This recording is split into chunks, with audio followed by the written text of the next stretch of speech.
포항 CBS 기자들과 함께하는 뉴스잇데이 시간입니다. 포항 제철중학교 배정 논란과 관련해 포항교육청이 경북교육청과 함께 TF팀을 꾸려 대응에 나섰습니다. 관련 소식 문석준 기자와 살펴보겠습니다. 문 기자. 네, 포항 효자초 졸업생들의 제철중 입학 문제를 두고 최근 지곡동과 효자동 주민들이 각각 집회를 가졌죠? 그렇습니다. 지곡동 주민 100여 명은 지난 18일 포항교육청 앞에서 집회를 갖고 효자초 졸업생들의 제철중 입학 제한을 촉구했습니다. 예. 이들은 제철중은 전국 최대 규모 학급과 학생 수로 인해 학생들의 학습권을 침해받고 있다고 주장했는데요. 예. 과밀 현상으로 인해 학생들이 급식실 이용에 불편을 겪고 있고 각종 특별실을 교실로 전환하면서 교육의 질이 하락하고 있다고 지적했습니다. 예. 이어 과밀화 해소를 위해서는 효자초 졸업생의 제철중 입학을 전면 제한해야 한다고 강조했습니다. 또 효자초 졸업생의 제1학교금 복귀, 제철중 과대 해소 등도 요구했습니다. 예. 주민들은 교육청에 이어서 김병욱 국회의원 사무실을 찾아서 집회를 이어갔죠. 네, 주민들이 김병국 국회의원을 찾은 이유는 김 의원의 SNS 글 때문입니다. 예. 김 의원은 자신의 SNS에 효자초 학생들이 제철중으로 계속 진학해야 한다는 글을 게시했는데요. 지역 국회의원이 제철중 사태의 심각성을 모른 채 효자동 주민들의 의견을 일방적으로 수용하는 듯한 글을 올리자 이에 항의하기 위해 방문한 겁니다. 예. 주민들은 이날 김 의원과 면담했는데요. 김 의원에게 SNS 글을 삭제하고 제철중 과밀화 대책으로 효자초 졸업생의 입학 제한을 요구했습니다. 네. 하지만 김 의원은 이를 수용하지 않으면서 주민들과 마찰을 빚었다고요? 그렇습니다. 김 의원은 주민들과의 대화에서 SNS 글은 국회의원 고유의 의정 활동으로 삭제할 수 없다고 말했는데요. 네. 그는 해당 글은 새로운 행정으로 인해 피해자가 생기지 말아야 한다는 취지였다고 설명했습니다.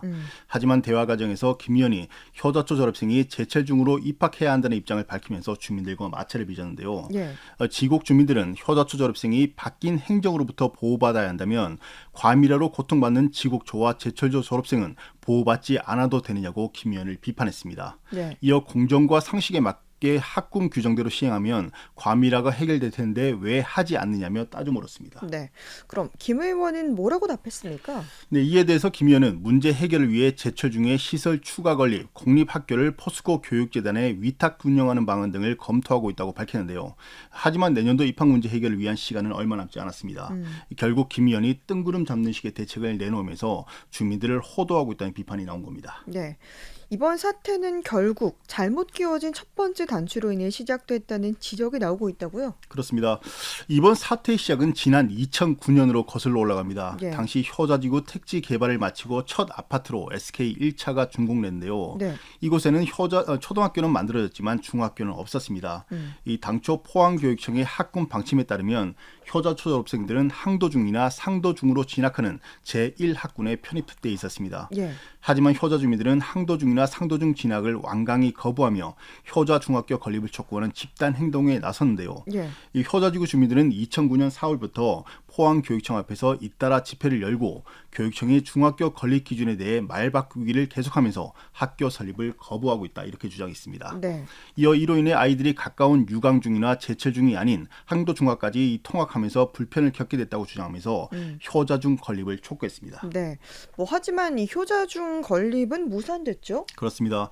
이 우리나라는 저출산 현상이 심각해지면서 출산율이 세계 최저를 기록하고 있는데요. 결국 학령 인구가 계속 줄고 있는 겁니다. 예. 이런 상황에서 학교 설립, 특히 중학교는 기존 학교를 이전하는 방안이 아니면 사실상 매우 어렵습니다. 이 효자 지구보다 규모가 큰 흥해 초곡 지구도 아직까지 중학교가 만들어지지 못하고 있는 점은 감안하면 이해하기가 쉬우실 텐데요. 예. 이 결국 교육청은 부지 문제와 예산 문제 등을 감안하면 효자중 신설은 불가능하다고 입장을 밝혔습니다. 하지만 효자지구 주민들의 반발은 거세는데요. 예. 결국 포항교육청은 포스코 교육재단과 협의 끝에 2010년 효자초 졸업생들의 제철중 입학을 합의했습니다. 네. 하지만 이는 임시적인 결정으로 이 제철중 과밀을 막기 위해 효자초 졸업생이 많아지면 나중에는 항도중으로 입학하기로 합의했었습니다. 예. 하지만 이런 결정이 결국 또 다른 분란이자 논란의 시초가 된 거네요. 그렇습니다. 이 당시 효자지구는 SK 1차 아파트만 먼저 완공된 상태였는데요. 예. 이로 인해 제철중에 입학하는 효자초 학생들도 많지 않았습니다. 하지만 곧 문제가 발생했죠. SK 2차와 3차 그리고 풍림까지 줄줄이 들어서 들어서면서 이 효자초 졸업생이 급속히 늘어나게 된 겁니다. 예. 결국 2011년 효자지구 SK 아파트 입주문이 중심이 된 중학교 배정 비상대책위원회는 교육청 앞에서 또다시 집회를 열었습니다. 예. 이들은 2010년 효자초 졸업생들은 제철 중에 배정받았지만 2012년 졸업생의 절반은 거리가 먼 항도 중에 입학해야 한다면서 이들을 유강이나 이동 중에 배정하거나 효자중 신설을 다시 촉구한 겁니다. 예. 결국 이 효자동 주민들의 요구는 모두 관철됐죠? 그렇습니다.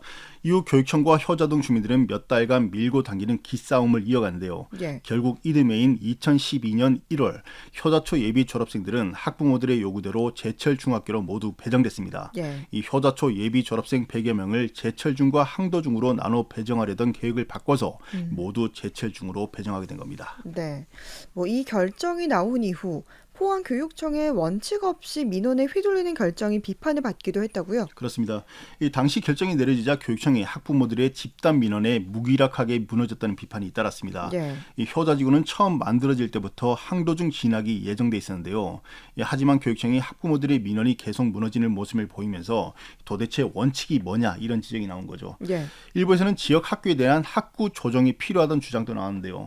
하지만 이후 학구 조정도 유야무야되면서 교육청의 행정에 대한 비판의 목소리가 더욱 커졌었습니다. 예. 뭐 이 과정에서 포스코 교육재단이 제철 중에 교세를 유지하기 위해서 효자초 졸업생을 받았다 이런 지적도 나오더라고요. 그렇습니다. 원칙적으로 제철중은 사립학교인데다 다른 학교에 비해서 교육청으로 받는 예산도 적어서 독립성이 매우 강합니다. 예. 만약 제철중이 효자초 졸업생을 받지 않겠다고 했다면 이런 사태가 발생하지도 않았겠죠. 하지만 제철중은 입학을 허용했습니다. 이와 관련해서 다양한 분석이 나오는데요. 이 포스코 직원들이 효자지구에 많이 살아서 포스코 교육재단 등에 강력히 건의를 했다는 설과 지역 국회의원이나 시도의원들이 교육청에 압력을 가했다는 설 등이 대표적입니다. 예. 그런데 또 다른 주장도 있습니다. 이 아시드 지곡동은 원래 포스코나 계열사 직원들만 살 수 있었습니다. 하지만 2000년대 후반부터는 직장에 관계없이 모든 시민이 살 수 있도록 제한이 풀렸는데요. 이 과정에서 제철중 입학생이 상당히 줄어들면서 학교 유지에 어려움을 겪었던 것으로 알려졌습니다. 예. 이 공립의 경우 학생이 줄면 교사를 다른 학교로 이동시키면 되는데요. 하지만 사립인 제철중은 교사 이동이 사실상 불가능합니다. 예. 이로 인해 위기감을 느낀 포스코 교육재단이 효자 초등학교 졸업생을 받았다는 그런 설명입니다. 하지만 재단도 이렇게까지 학생 수가 늘어날지는 예측하기 어려웠고 결국 주민 간의 반목까지 빚어지게 된 겁니다. 네.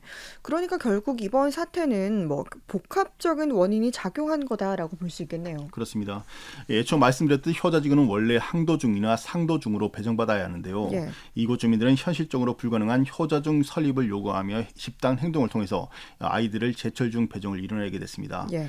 이 13년 전 제가 취재할 당시에도 지역 시도의원과 교육청은 물론 효자지구 주민들조차 효자중 설립은 힘들다는 점을 알고 있었습니다.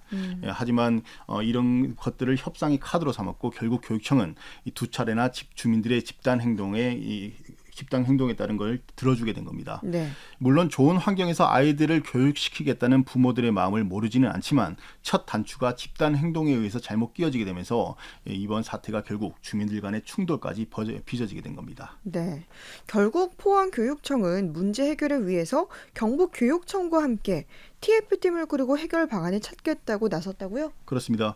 포항교육청은 오늘 보도 자료를 통해 TF팀 구성을 알렸습니다. TF팀은 포항교육청과 경북교육청 관련 부서로 구성되는데요. 예. 신동군 교육장은 학교와 학부모의 의견을 종합적으로 수렴하고 유관기관 등의 협조를 통해서 조속한 시일 내에 해결 방안을 마련하겠다고 밝혔습니다. 하지만 또다시 한 발 늦게 대응한다는 비판은 피할 수 없어 보이는데요. 예. 게다가 지역 국회의원은 이 같은 전후 사정을 살피지 않고 자신의 SNS에 의견을 너무 쉽게 표현해 갈등을 더욱 부추겼다는 비판이 제기되고 있습니다. 누구 하나 책임지는 사람 없이 민원에 좌지우지되는 우리 사회 단면을 보여주는 것 같아 씁쓸함을 금할 수 없습니다. 네. 뉴스이데이 문석준 기자였습니다. 수고했습니다.